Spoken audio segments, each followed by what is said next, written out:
And Alex Forbes has been in the market for 90 years. This is an amazing work. There are businesses that don't last 5 years in the market. Am I right? Some don't make it to 10 years.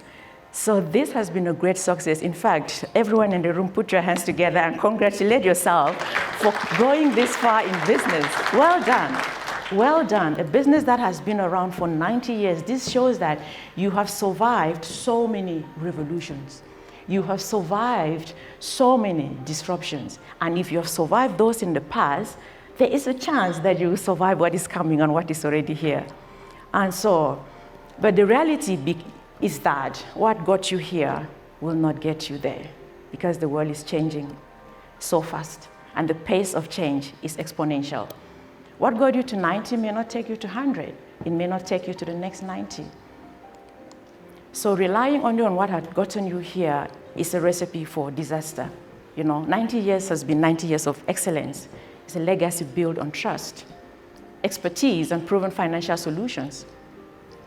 And now is the time to honor the past, but design for the future intentionally. Because clinging to old methods is the fastest way to become irrelevant in the age of disruption. The strategies that build the businesses, it won't sustain it. The strategy that brought Alex Forbes to 90, there is no guarantee that it will sustain it to the future or to the next decade or to the next 20, 30 years. Adaptability, innovation is needed. The courage to imagine how value is delivered in a world that want things like this. We want to put popcorn in the microwave, and before it's finished, processes should be ready. That is how consumer demand is changing. We want to touch a button and pizza is at the door. Nobody want to go stand queues at the bank anymore. The next question I asked him was, when was the last time you've been to a bank? He said he does most of his financial transactions from his computer. He doesn't really need to go to the bank unless it is really necessary. So I was like, how then you telling us this is not for Africa? Because this is how you desire things to be done. So the market is forced to adjust to that desire that you have. If you don't want to go stand queues in the branch, the bank has to adjust to meet you where you are, and this is what is happening. So we cannot sit back and say, oh, this is not for Africa, or this is not for our business. This is what the consumers want. They want things done like that.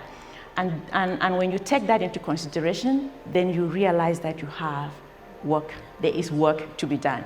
And there is a saying in the business world, maybe in the past, if it ain't broke, don't fix it. But this used to be true in the past. Leave it as it is. If any business is adopting this type of mindset now, they are going to be left behind. Because in the age of intelligent disruption, proactive reinvention is your insurance policy. It is best to fix it before it gets broken. Fix what's working now while it is still working so that it keeps on working. Don't wait for it to be broken. Because organizations sometimes delay transformation, even individuals delay transformation until it is too late. Why? Because it's still working. What used to work still kind of works, but it is time for you to break things on your own so that it can survive the disruption that is coming or the disruption that is already here. Don't wait for it to be broken. We all know the story of Nokia, right? Anyone know Nokia in the house? Hello, I can't be the only old person in here. Thank you. We all know about Nokia, right? I remember being somewhere and my phone died, and there was nobody in that room with an Android charger for me to charge my phone. I was the only person with an Android phone. So back in the day, having a Nokia phone was like having an iPhone now. They were the king of the cell phone market. This Forbes magazine, as you can see, the CEO of Nokia at the time was at the cover of the magazine. This was in 2007, with the tagline, 1 billion customers who can catch the cell phone king. What a day, right? And there were a couple of these businesses that are no longer in existence today. BlackBerry as well, Kodak. You know, for the CEO to be that bold, they knew that they were dominating the market. Who can catch the cell phone king? less than 2 decades ago. But today, the Gen Zs don't know what a Nokia phone is. When you talk about a Nokia, like, what is that? They will literally have to go and Google. But this was the Apple or the iPhone back in the day.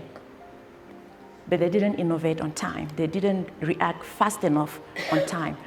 As big as they were, market domination globally. Anybody remember the Nokia 3310? Please don't be shy. I can't be the only old person in here. The Nokia 3310. Yes, that was the phone. But they did not adjust fast enough. It didn't mean that they lacked the resources. They had the resources. Nokia was a wealthy company. They had the money, they had the talent, they had everything. So it wasn't lack of resources that kicked them out of the market. In the same 2007 was the same year the first iPhone was launched. But they were bragging about being the cell phone king and who can catch the cell phone king. Of course, at the time, Apple was still new in the market. So they were looking at it like, there's no way you can compete with us. So the same year they did this was the same year in which Apple iPhone was launched in the market. But they did not adjust fast enough. So no brand is too big to fail. So I say that to say no brand is too big to fail. No industry is too stable to be shaken. And no job is too sacred to be replaced. Yes, Alex Forbes has been in the market for 90 years. Maybe your tagline would be who can catch the financial king or the retirement fund king, somewhere along those lines. There could be some youngster building a system in their mother's basement somewhere that could disrupt your industry. You have that awareness, you wake up. Nobody is too big to fail. Success can create comfort, and comfort breeds complacency. We'll talk more about complacency as we go along. But this is what killed Nokia. They became too successful, too complacent. And they were like, we're good, we're fine. So the longer a company has been in the market, the greater the risk of being disrupted by those with nothing to lose but everything to prove. The earlier any big company sits up and starts looking, what do we need to change? What do we need to break now so that we can survive the disruption, the better? Because innovation isn't just about improving what works, but also about anticipating what's coming next. Had it been Nokia had anticipated, perhaps they would still be in the market now. But they failed in anticipating where the market was shifting, where the world was going. They failed in that.